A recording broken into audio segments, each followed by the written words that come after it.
Welcome to CEO Roundtable. I'm Dick Clark, your host. Since 1910, there has been one organization in this town that has provided energy and powered businesses to be successful. And that's the Greater Fort Lauderdale Chamber of Commerce. And you're going to meet the president and CEO of that organization right after this.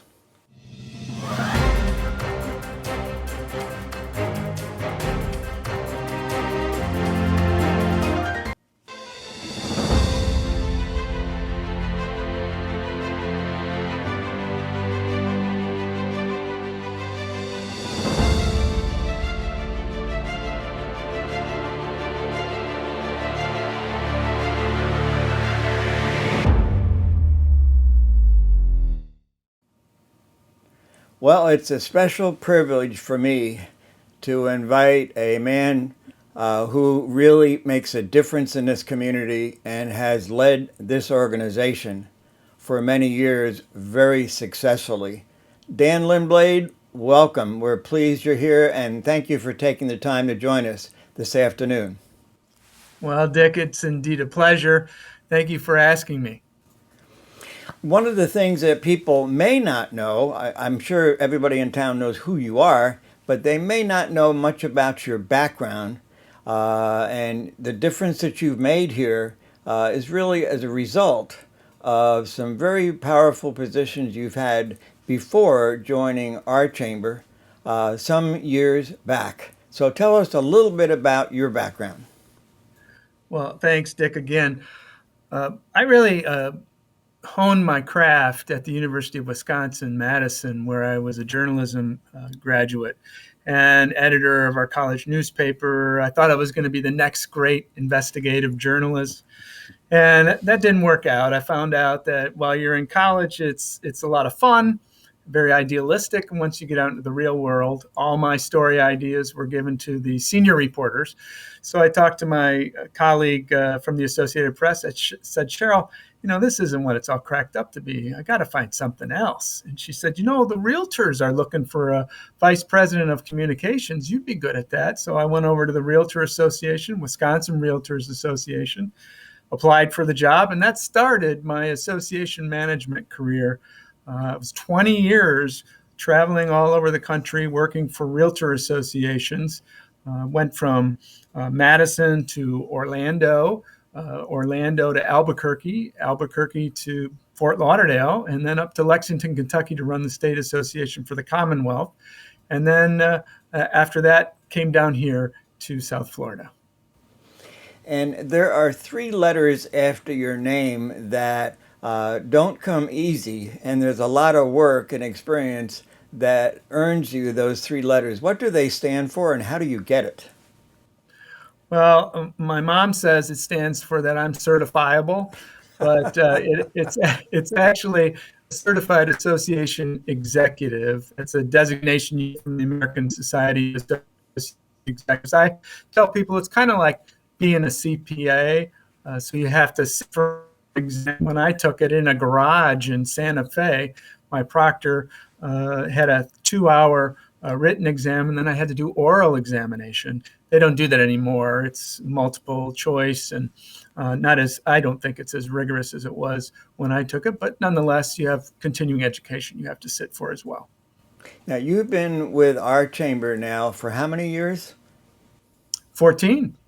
A long time, and continues to be liked, continues to be respected, and continues to be effective. So let's get into, I think everybody knows what a Chamber of Commerce is, but because it's a Chamber of Commerce, it doesn't mean they're all alike. Fort Lauderdale Chamber has a history of being a powerful and effective organization. But one of the questions that a lot of people ask, because Fort Lauderdale Chamber is the largest, why should I join? And I'm afraid of getting lost in an organization that's so large. So what do you tell them when they ask you that question? Well, it depends on the company itself, really. And the majority of our members, Dick, as you well know, are small businesses. So we really have to help them understand the architecture of the organization. We like to call it an ROI, not a return on investment, but a return on involvement. And so we try to figure out which sandbox, if you will, they should fit into, where their passions are, what they want to accomplish with their investment at the chamber. And then we help direct them exactly to where they should go. We have 30 councils. So, some are geographic, some are subject matter oriented. So everything from Oakland Park Manors, West Broward, downtown the beach, Deerfield, to things like our GLBX Council, our Council of Economic Advisors, which you chair, and our Government Affairs Council. So it goes on and on. Just depends on what they want to accomplish. And in all of those councils, they have an ability to make new relationships. And that's where the real special sauce is, I say, is making those relationships, not always being on the take, but getting to know someone personally, professionally. And that's usually where we see people blossom and grow.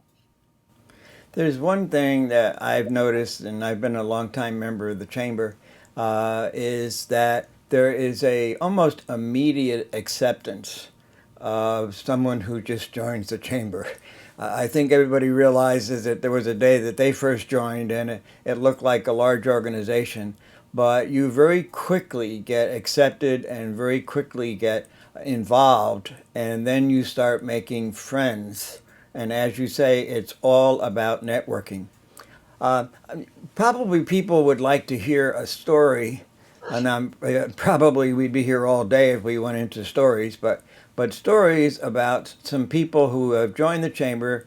They are basically new to the chamber, don't know much about it, but they experienced better business, and they were very successful as a result of the chamber. Are there any stories that come to your mind of people who are really joined because they thought I should belong to the chamber, and just found that this was just magic and it was unbelievable what they got? Is there a story like that that comes to your mind?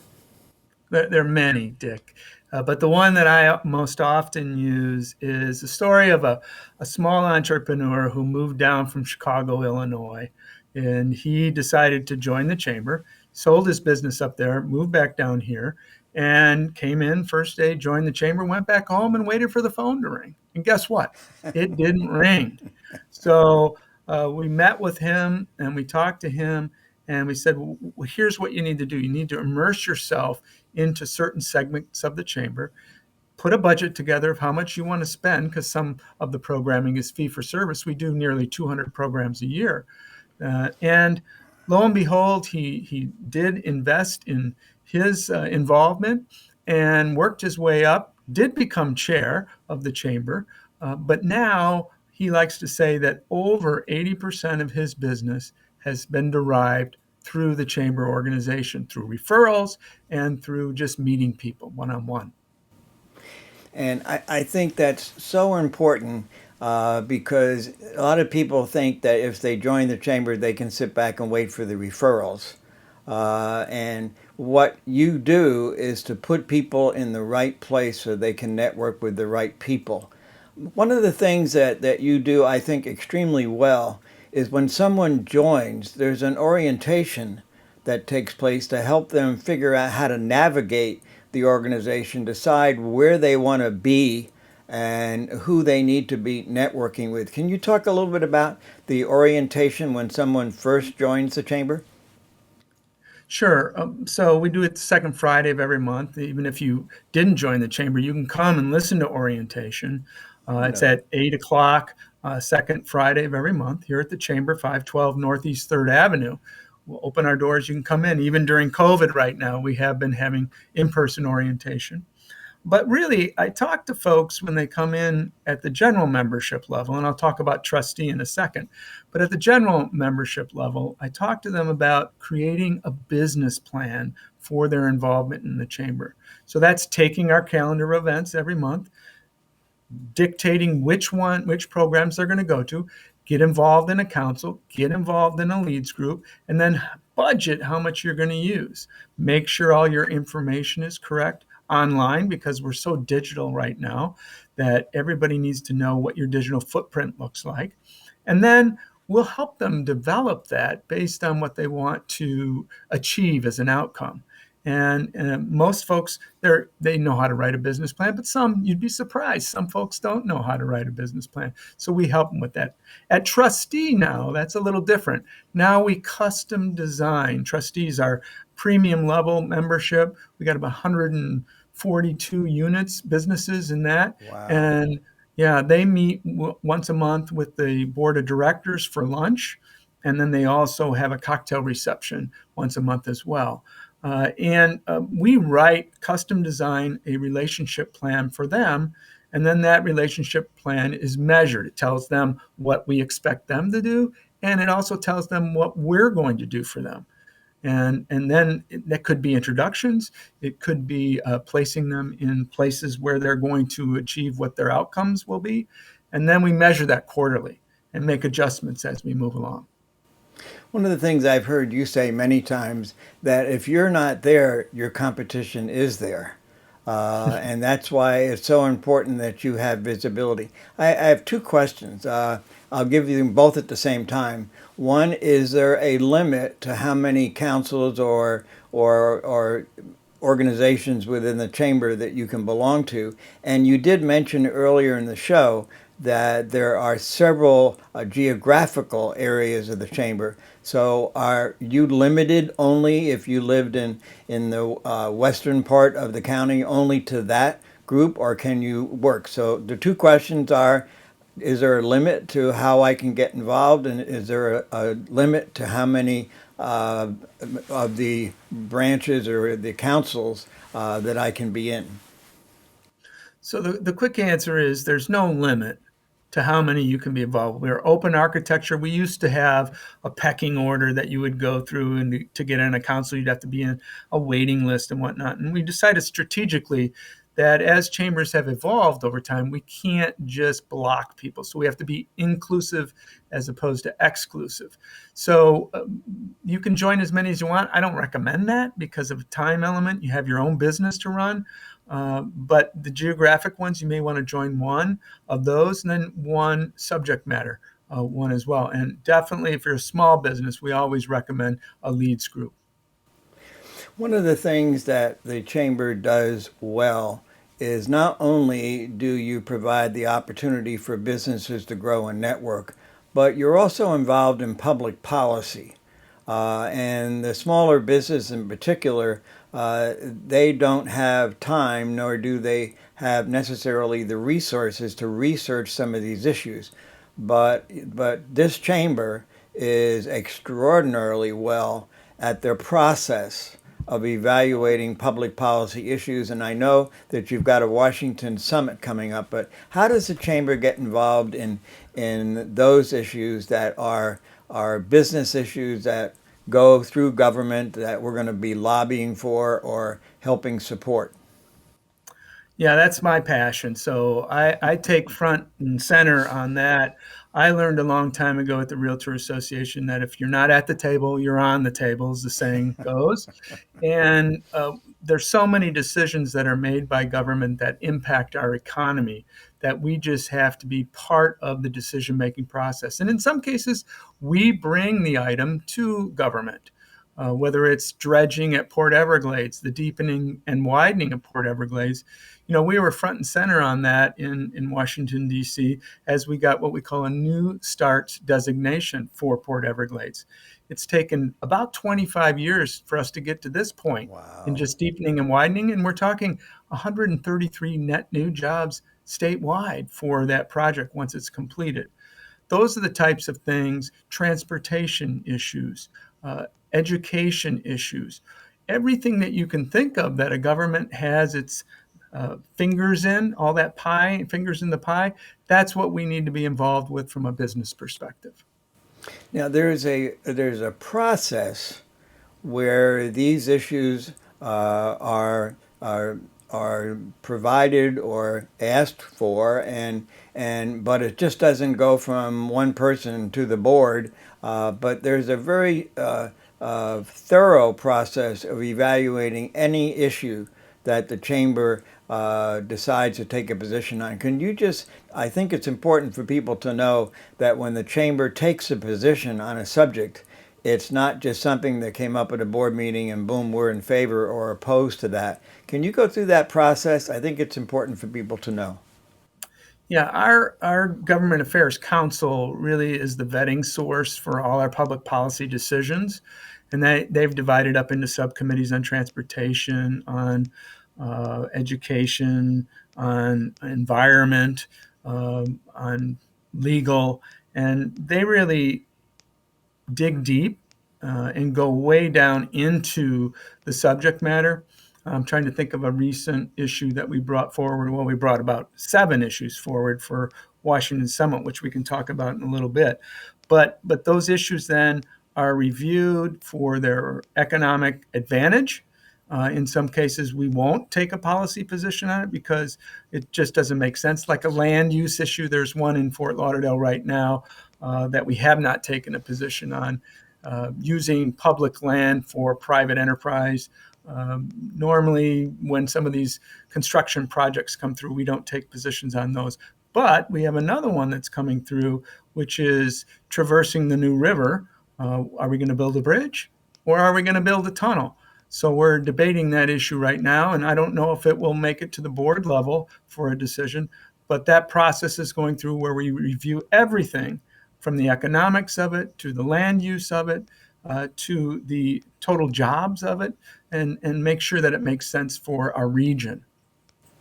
Tell me about the Washington Summit. When is it? And what are the issues that the Chamber is going to bring to Washington? And I might add from historic reference that there's not very many people in power that you don't get to see when you bring 80 people up there from the business community in Broward County. So when is it and what are the issues that this year, and I think you do it every 2 years if my memory serves me correctly, what are the Right. issues that you're bringing to this Washington summit? Well, it's a biennial summit. We do take 85 delegates to DC. It's October 18th, 19th, and 20th, where we'll be going to DC. And we're working on issues like Pell Grants, for example. Pell Grants cannot be used for short duration certification programming. And the trades are so important for us. So we wanted to loosen up those dollars to be able to use for short term, short duration types of certification, which you currently can't. So hopefully we'll get that through.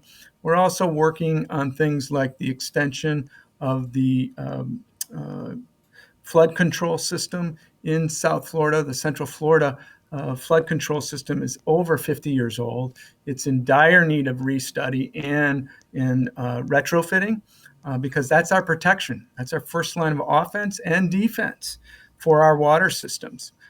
Everything from intrusion of salt water into our aquifers to the water that filters down from Lake Okeechobee, and in some cases the effluents that come through that. So it's a very, very, very important issue for us. We're also working on a series of environmental issues beyond just the Central and South Florida flood control system.